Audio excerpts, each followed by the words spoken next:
I cry over the same things again and again, but I get up and carry on and never give up on it. Why? Because things eventually, they're not going to stay there forever. Problems are not going to stay there forever. They're going to be always a solution, even if it's late or even if it's like early, late or whatever. However the time frame, what you have to do is you have to change it. The first start comes from yourself, and that's why I say switch your emotions, switch your mindset, switch your brain, and switch your heart. Especially when I did on this event, I thought that this was the most bad day in my life, and look at me, my Delulu mind went and did that, and just did that. Show away with the bad brush going on, looking bad, eyebrow no, a bushy ass eyebrow, like warm, walking out like that. I still thought I was the most diva, beautiful thing in the world, walking like that. And I did not care about anyone in the world, just myself. And that, ladies and gentlemen, may be delusion, but Delulu is the Salulu sometimes. Delulu is the Salulu. If you have to Delulu yourself that you're fine and that you be like, I ignore this, then you have to at some point. Delulu is the Salulu. And that, my friends, I call it the switch. It's just so easy. It's just so easy. Wait, here my laptop just died and I need my laptop to record, and I'm just recording with it. Okay. I have been... Oh my god. I have been... talking way too much and I need this.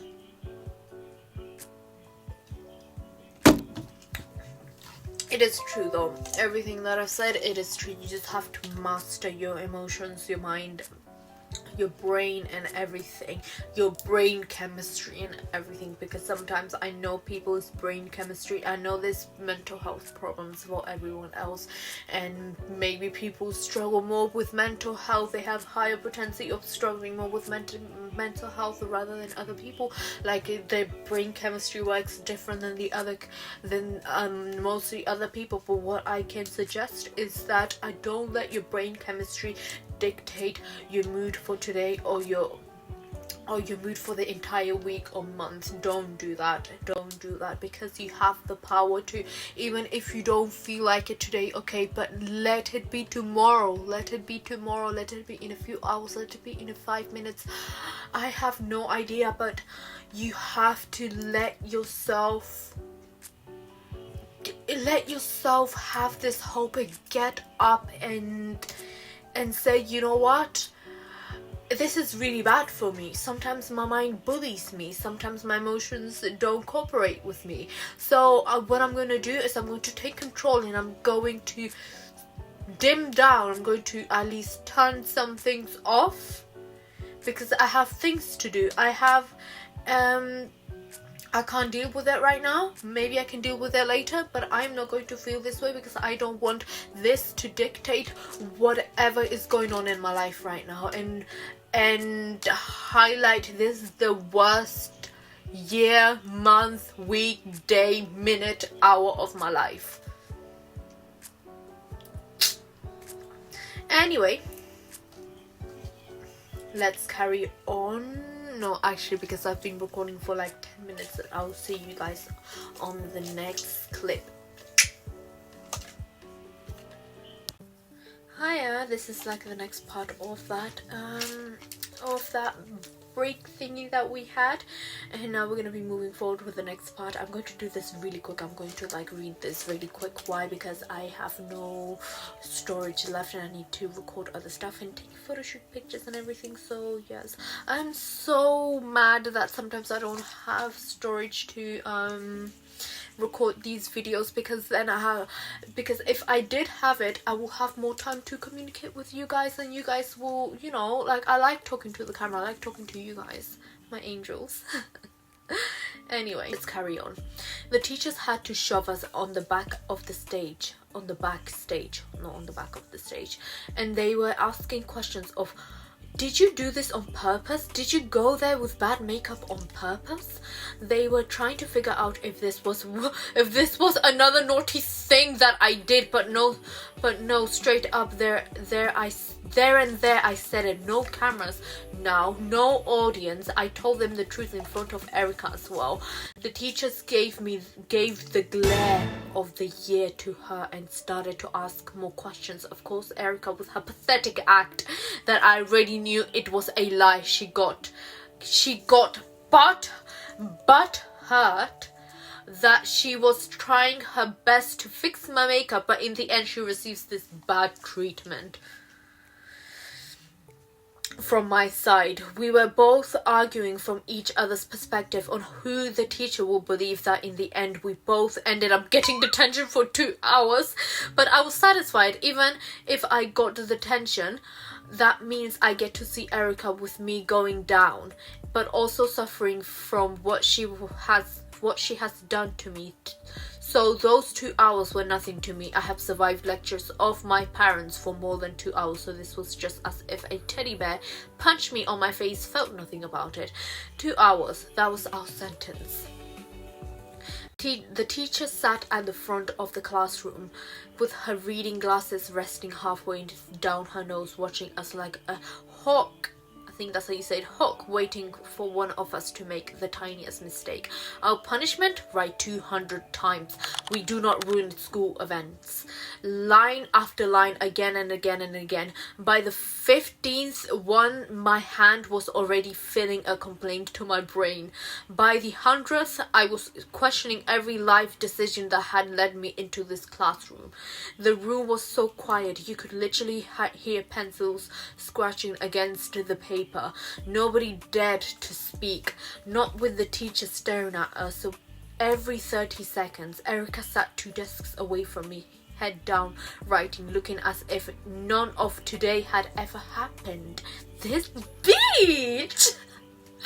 If it was me now, I would be like, oh, let me just throw hands, but I can't because then I'll get like arrested. I kept glancing over, one look back to my paper, another look back to writing. Finally, I couldn't keep it anymore. I told the tiniest corner of my worksheet, wrote 4 words. Why do you know? Too aggressive. I scrunched it up, started again. Can we? No. Still didn't feel right. 3rd attempt. Why do you hate me? Simple. Straight to the point. I folded the tiniest piece of paper until it was the size of my fingernail. Looked at the teacher. She was reading something on her desk. Now or never. I gently slid the note across the floor with my foot. I traveled a little more, until it stopped beside Erica's shoe. She noticed it, looked down, then looked at me. For the first time all day, we made a proper eye contact, finally. She slowly picked up the note, unfolded it beneath the desk and read it. My heart was beating so loudly I was convinced the teacher could hear it. She didn't say a word. She just stared at the paper for a few seconds, then reached for her pencil. She probably thought it was a piece of trash on the floor or something. Which is good for me. Started writing something on the back, folded it and quietly slid it back across the floor towards me. Before the teacher looked up, I picked it up and casually as I could, pretending I was only adjusting my chair. Nothing to see, teacher, here. I unfolded it under the desk. I generally had no idea what she was going to write. An apology, another insult, or something that would explain why my perspective. She seemed to have made me her number 1 target. Then somewhat I have the note in my hand. I finally read the words. Yes. She says, no! Someone snatches the note from my hand. I turn to see Erica. She has wide and open eyes. I look back and the teacher is holding the little paper, and she calls my full name. And I ended like that. It was so dramatic. Oh no! It is so funny. And I ended like that, and the next part is maybe between these days from this week.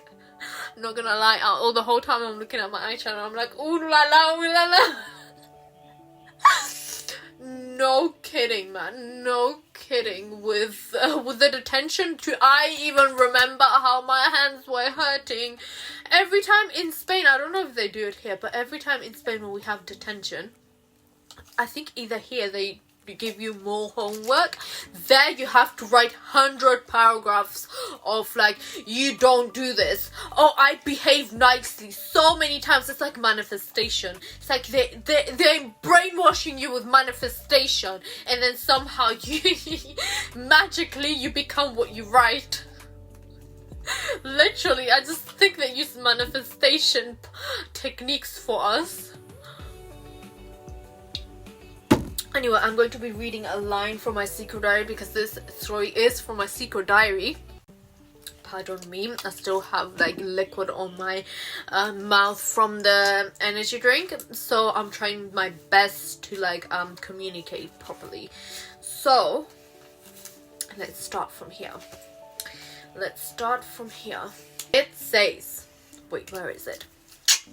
And it says, I knew at that moment my brain was going to drown when everyone was looking at me with the most horrible makeup I've ever had on my face, but I just couldn't let my brain drown.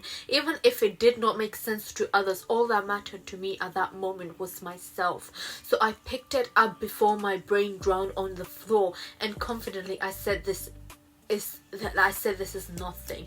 I faced worse. There were times I had to wake up every single day in this world, and once I thought and believed, fully sank in of the thought that nothing else mattered, and that hurts more than this.